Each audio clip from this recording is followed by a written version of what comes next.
కాకపోతే ఆయన నేచర్ అలాంటిది.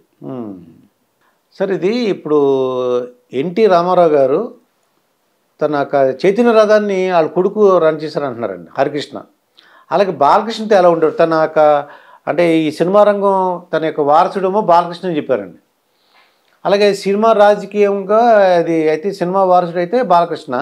హరికృష్ణ గురించి అసలు ఎలా మాట్లాడేవారు? ఆయన కొద్దిగా అగ్రెసివ్గా ఉన్నట్టు అనిపించేదండి మాకు చూడడానికి. అంటే హరికృష్ణ ఎప్పుడు కూడా నేను ఒక చీఫ్ మినిస్టర్ గారి కుమారుడినని, ఒక ఎన్టీఆర్ అంటే గొప్ప ఫ్యామిలీలో నేను ఒక సభ్యుడినని ఏ రోజు అతను గర్వపడటం కానీ ఆ విధంగా బిహేవ్ చేయటం కానీ ఉండేది కాదు. ఈవెన్ డ్రైవర్లతో కూడా మిగిలిన కొడుకుల కంటే కూడా డ్రైవర్లంతా అతన్ని లైక్ చేస్తారు హరికృష్ణని. ఎంత సింపుల్ మ్యాన్ అంటే నన్ను మామ అని పిలిచేవాడు. ఓకే. ఇప్పుడు చైతన్య రథం ఏ ఊరి దగ్గర పోయి ఆగుతుంది కదా, ఒక ఊరి దగ్గర ఆగినప్పుడు ఈ కార్పెట్ ఇది ఉంటుంది కదా మన లారీల మీద కప్పేది, టార్పాలిన్, దాన్ని బండి కింద వేసుకుని పడుకునేవాడు. అంటే మామూలు డ్రైవర్ లాగా లేదు, కాసేపు పిచ్చపాటి మాట్లాడుకునేవాళ్ళం. ఆయన సిగరెట్ కాల్చేవాడిని, నేను సిగరెట్ కాల్చేవాడిని. నా జేబులో ఆయన తీసుకున్నాడు, ఆయన జేబులో నేను తీసుకునేవాడిని. ఎన్టీఆర్ గొప్పతనంలో ఇది కూడా ఒకటండి.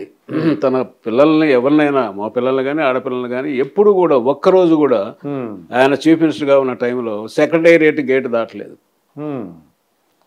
ఇవాళ ఎమ్మెల్యే తమ్ముడు, వాడి కొడుకు, బావమరది, ఇంకొకడు అంతా పెత్తనాలు చేసేవాళ్ళే కదా. అవునండి. ఒక్క కొడుకు కానీ ఒక కూతురు కానీ పోనీ ఆఫీసర్ తోటైనా ఏదో మాకు ఈ ట్రాన్స్ఫర్ కావాలా, మాకు తెలిసిన వాళ్ళు అది ఇదని అడిగిన సందర్భాలు లేదు.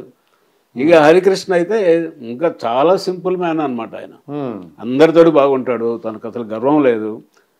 ఆ దురదృష్టం తను సొంతంగా డ్రైవ్ చేస్తూ చనిపోవడం అనేది చాలా దురదృష్టం. ఎక్స్పర్ట్ డ్రైవర్ అతను, చాలా ఎక్స్పర్ట్. చైతన్య రథాన్ని నడపడం అంటే సామాన్యం కాదు.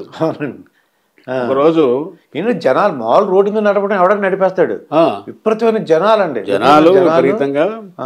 ఒకసారి మేము చిత్తూరు జిల్లాలో ఎలక్షన్ ముందు ప్రయాణం చేస్తున్నాం. చంద్రగిరి ఏరియా నుంచి మెయిన్ రోడ్డుకి ఎక్కి చిత్తూరు టౌన్కు పోవాలి. అక్కడ నుంచి 30 కిలోమీటర్లు ఎంతో ఉంటుంది. చిత్తూరు టౌన్కు ఒక 4-5 కిలోమీటర్ల ముందు రైల్వే అండర్ బ్రిడ్జ్ ఉంది. అండర్ బ్రిడ్జ్ ఉంది. అడిగి పోయేటప్పుడు పెద్ద ఆయనే పాపం, నర్సయ్య గారు మీరు ముందు పైలట్ కార్లో కూర్చోండి, జనం విపరీతంగా ఉంటారు, మీరైతే అదిలించుకుంటూ పోతారు అన్నారు. మా ఇన్స్పెక్టర్లు ఇద్దరిని పైన కూర్చోబెట్టాం. డిఎస్పీ పైన ఉన్నాడు. ఆ రైల్వే అండర్ బ్రిడ్జ్ దగ్గరికి వచ్చేటప్పటికి మా వాళ్ళు చెప్తూనే ఉన్నారు, సార్ రైల్వే ట్రాక్ ఉంది, తల ఉంచండి అని చెప్తున్నారు. ఈయన వంచాడు. ట్రాక్ 2 పట్టాలు ఉంటాయి కదా, ఫస్ట్ పట్టా కింద ఉంచాడు. ఆ రెండో పట్ట దాటక ముందే తల పైకి ఇచ్చాడు. పట్టుమని శబ్దం వచ్చింది. వచ్చినప్పటికి బండి ఆపాం. బ్లడ్ వస్తూ ఉంది ఇట్లా. నైట్ 8-8:30 అయింది. ఏడుపు తగులుకున్నాడు హరికృష్ణ. తన వల్లనే జరిగిందని. తను డ్రైవింగ్ చేస్తున్నాడు కదా మరి. ఎందుకు ఏడుస్తున్నావు, ఏమైంది ఇప్పుడు? నా డ్రైవింగ్లో మీకు దెబ్బ తగలడం అది. సరే కొంచెం బాధపడ్డాం. ఏదో ఒక గుడ్డ చేసేసి కట్టుకట్టాం.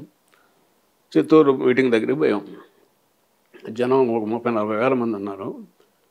ఝాన్సీ లక్ష్మణి ఆమె పోటీ చేస్తా ఉంది అక్కడ. నాకు తెలుసు, వాళ్ళ నాన్న డిప్యూటీ కలెక్టర్గా చేశాడు.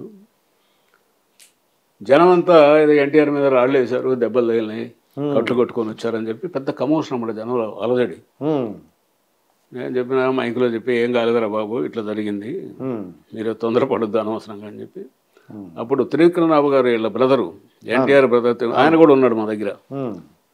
ఆయన నర్సయ్య గారు మనం చెప్తే మూర్ఖుడు వెండో, మొండి పట్టుదల, ఏం చేద్దామన్నాడు. మరి నువ్వు సొంత మనిషి, నువ్వు చెప్పకపోతే, నువ్వు చెప్తే వినకపోతే నేను చెప్తే వింటాడాయా?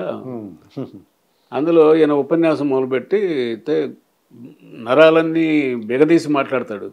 దాంతో బ్లడ్ ఇంకా కారుతూనే ఉంది. మేము కట్టుకట్టినా కూడా నరాలు ఉబ్బిపోయి. తెలుగుదేశం ప్రజలు అలా మాట్లాడుతుంటారు. నేను అప్పుడు ఇంకా ఆవిడ ఝాన్సీ లక్ష్మి తెలుసు కాబట్టి, అమ్మ చూడు ఆయన ఇట్లా ఆపడు, మేము ఎంత చెప్పినా వెండో, నువ్వు మైక్ పట్టుకొని ఉమ్, అన్నా నేను గెలుస్తున్నా, ఉమ్. మీరు ఆవేశపడొద్దు, మాట్లాడొద్దు అని చెప్పి బ్రతిలాడి కళ్ళని పెట్టుకో అని చెప్పి అని చెప్పి చెప్తే ఆమె అట్లే చేసింది. ఉమ్, ఆపాడు. ఆపిన తర్వాత బలవంతంగా హెడ్ క్వార్టర్ హాస్పిటల్ తీసుకెళ్ళాం.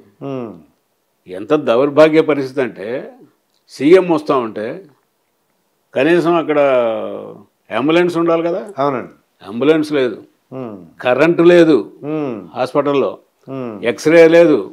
ఉమ్, ఏం చేయాలో మనకి పైపెన్ దెబ్బ, ఇది స్కల్ ఏమన్నా అయిందో మనకు తెలియదు కదా, చీకటి. అవును. ఇంకా అదే పనిగా రాయవలూరు పోయాం.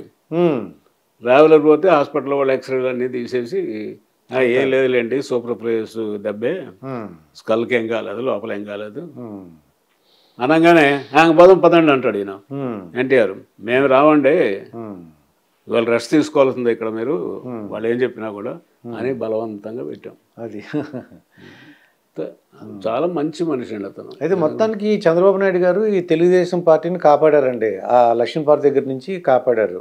అయితే ఇప్పుడు అప్పుడే కాదు, అంతకుముందు కూడా నాగర్ భాస్కరరావు టైంలో కూడా మైసూరులో కాపాడింది కూడా ఆయనే. ఆయనే అది 2 సార్లు జరిగింది. ఇప్పుడు 3వసారి ఏంటంటే ఈ జగన్ ప్రభుత్వం మీద తిరుగుబాటులాగా ఉంది కొద్దిగా. ఈయన కొద్ది పెద్ద ఆయన కాబట్టి నెక్స్ట్ ఎవరు అవకాశం తెలుగుదేశం పార్టీలో జూనియర్ ఎన్టీఆర్కి అయినా అవకాశం ఉందంటారా? లోకేష్ ఒక ఆయన ఉన్నాడు, జూనియర్ ఎన్టీఆర్. ఇది వాళ్ళే కావాలని ఉంది, ఇంకొకడైనా కావచ్చు, ఏముందండి దానికి. ఇప్పుడు వారసత్వం ఇది ఏమైనా రాజకీయ రాచరికమా కాదు కదా. తండ్రి తర్వాత కొడుకు రావాలా, కొడుకు తర్వాత ఇంకోళ్ళు రావాలా, అదేం లేదండి. ప్రజలు ఎవరు ఎన్నుకుంటే వాళ్ళు, అది ఎవరైనా రావచ్చు. ఆ పార్టీలో ఎవరైనా కొత్త ఇంకో నాయకుడు కూడా వచ్చినా జూనియర్ ఎన్టీఆర్ అయినా కావచ్చు, లోకేష్ అయినా కావచ్చు, ఇంకొకళ్ళైనా కావచ్చు, దానికేముందని. అది ఇప్పుడు చెప్పలేము మనం అట్లా. అంటే వీళ్ళు ఏమంటారంటే లోకేష్కి ప్రిఫరెన్స్ ఇస్తున్నారు, జూనియర్ ఎన్టీఆర్ పక్కన పెట్టారు అంటుంటారు. పక్కన పెట్టేది ఏముంది, అతని సినిమాలు అతను చేసుకుంటున్నాడు. ఈయనేమో ఈ 2-3 ఏళ్ళ నుంచి మినిస్టర్గా చేసి ఎమ్మెల్సీగా ఉండి ఉన్నాడు కదా. పక్కన పెట్టడం అంటూ ఇదేం కాదు లేకండి అది. సరే ఆల్రెడీ ఇప్పుడు 4 ఏళ్ళు 3 ఏళ్ళు ఏమో మినిస్టర్గా చేశాడు అతను లోకేష్. అవునండి. తర్వాత ఇప్పుడు ఎమ్మెల్సీ ఉంది. అవునండి. మరి ఇతనేమో జూనియర్ ఎన్టీఆర్ ఏమో సినిమాల్లో బిజీగా ఉన్నాడు కదా, ఆస్కార్ అవార్డు అది ఇదంతా. మరి రావాలనుకుంటే రావచ్చు, ఏముంది, వాళ్ళ తాత పార్టీని ఎవరు కాదంటున్నారు, అందరు కావాలనే అంటారు. జూనియర్ ఎన్టీఆర్ కూడా వస్తే మంచిదనే అంటారు. వీళ్ళు రాజకీయ నాయకులు ఏంటని కొంతమంది వాడు వస్తే మంచి వీళ్ళు దెబ్బతింటారని, లేకపోతే వీళ్ళు ఏదో చేస్తారని. ఇప్పుడు కుచిత రాజకీయాలు అయినప్పుడు ఏం మాట్లాడతారండి.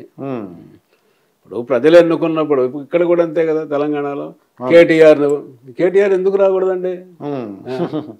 కేటీఆర్కి ఏం చదువు లేదా, తెలివి లేదా, మినిస్టర్గా బాగా చేస్తున్నాడు కదా. అందువల్ల తప్పది, అసలు ఆలోచనే తప్పు అనమాట. అంటే ఓట్లేండి ఏంటంటే ఈ తెలుగుదేశంను జనసేన కలిస్తే కొద్దిగా టఫ్ కాంపిటీషన్ అంటున్నారు చాలామంది. అవును, అది కలవటము, తర్వాత ఓట్లు. ఇప్పుడు నాయకులు కలవటం కాదు కదా, కింద ఓట్లు కూడా పర్కులేషన్కి పోవాలా. అది వాళ్ళకి వీళ్ళు వేసుకోవడం, వీళ్ళు వాళ్ళు వేసుకోవడం జరిగితేనే అప్పుడు ఉపయోగం. అదే మరి మీరు ఎలాగ రెస్ట్ తీసుకున్నారా, లేకపోతే ఏమైనా ఆధ్యాత్మిక కార్యక్రమాలు పాల్గొంటుంటారా? మీరేమన్నా ఇంట్లో ఏం చేస్తుంటారు ఇప్పుడండి? ఏమి లేదండి, ఏదో చిన్న చిన్న పనులు, వాళ్ళు ఫ్రెండ్స్ వాళ్ళు వస్తుంటారు. నేను మామూలుగా 5:30-6కి లేస్తాను. లేచేసి అప్పటికంటే మా మిస్సెస్కి ఈ మధ్య కొంచెం ఆరోగ్యం సరిగ్గా అవుతాం, కొద్దిగా లేట్కి లేస్తాయి 7-7:30కి. ఓకే. కాఫీ పెట్టుకొని కాఫీ తాగేసి ఒక అరగంట యోగా చేస్తాను. ఆ తర్వాత 45 మినిట్స్ వాకింగ్ చేస్తా. ఓకే. ఆ తర్వాత స్నానం పానం. అది ఓకే. అది మీరు ఆరోగ్యంగా ఉండాలని మంచి అంటే మంచిగా ఏమైనా అవకాశం ఉంటే సామాజిక సేవ కార్యక్రమం పాల్గొనాలని కోరుకుంటున్నాను. థ్యాంక్ యూ అండి. ఓకే, నమస్కారం.